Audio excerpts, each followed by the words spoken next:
وہ شکاگو کے چند معروف پاکستانی بزنس مینز میں سے ایک تھا۔ انتہا کا خوبصورت اور ذہین تھا، مگر اس کے ہاتھ اور بازوؤں پر موجود جلنے کے نشانات اس کے حسن کو گہنا دیتے تھے۔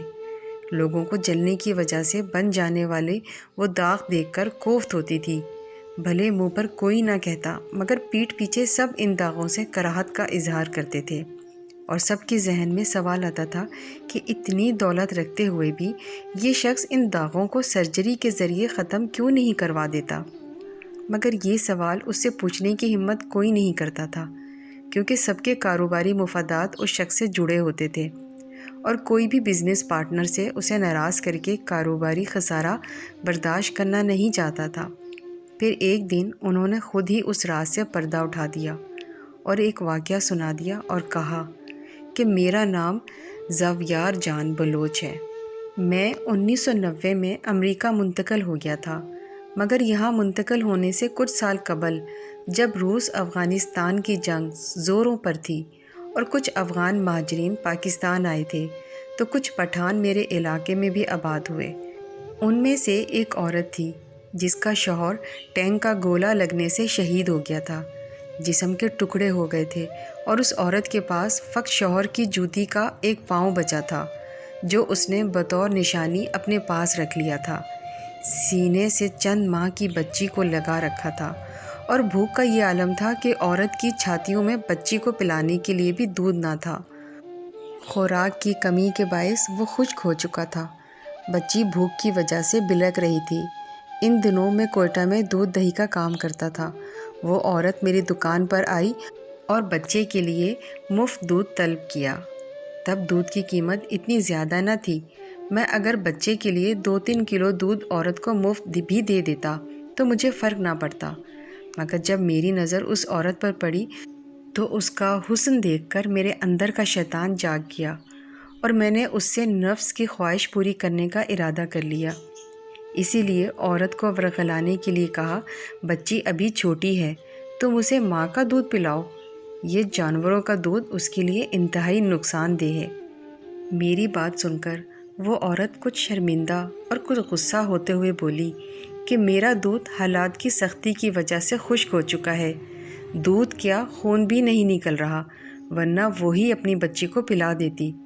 عورت کی بات سن کر میں مطلب کی بات پر آ گیا اور کہا کہ مجھے یقین نہیں آتا تمہارے پاس دودھ نہیں ہے، لہٰذا میں خود تصدیق کروں گا۔ اگر تمہاری بات سچ ہوئی تو تمہیں تمہاری ضرورت کے لیے دودھ دے دوں گا۔ میری بات سن کر اس عورت نے انتہائی سخت رد عمل دیتے ہوئے انکار کر دیا، اور اپنی خواہش نہ پوری ہوتی دیکھ کر میں اسے ایموشنلی بلیک میل کرنے لگا۔ جب میری بات سن کر وہ عورت غصے کی حالت میں آگے چل دی تو میں نے پیچھے سے آواز دیتے ہوئے کہا کہ شوہر پہلے مر چکا ہے، والدین اور بہن بھائیوں کی خبر نہیں ہے، کہیں ضد اور غصے کی وجہ سے اپنے بچے کو بھی نہ گنوا دینا۔ میرے الفاظ نے میری امیدوں کے مطابق اثر کیا۔ میری بات سن کر وہ عورت رک گئی، کچھ دیر سوچنے کے بعد پلٹی اور پھر روتے ہوئے کہنے لگی، تم تسلی کر لو۔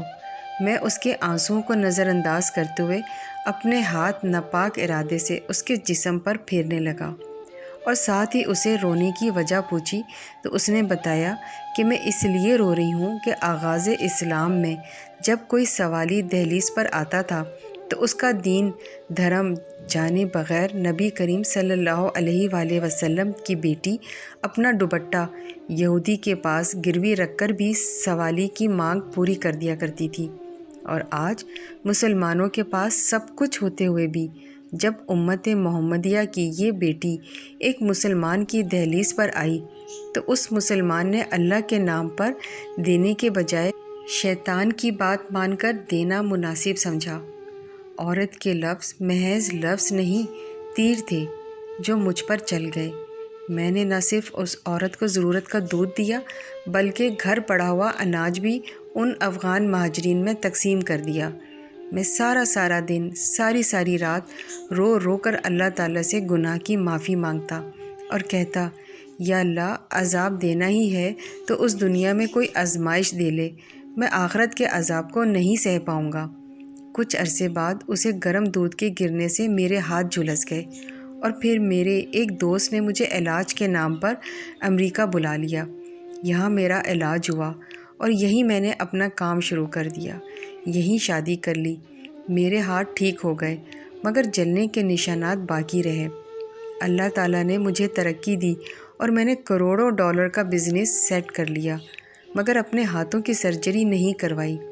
مجھے پتہ ہے میرے ہاتھوں کو دیکھ کر لوگوں کو کراہت محسوس ہوتی ہے، مگر انہی ہاتھوں کو دیکھ کر مجھے اپنا گناہ یاد آ جاتا ہے اور میں اللہ تعالیٰ سے توبہ کرتا ہوں۔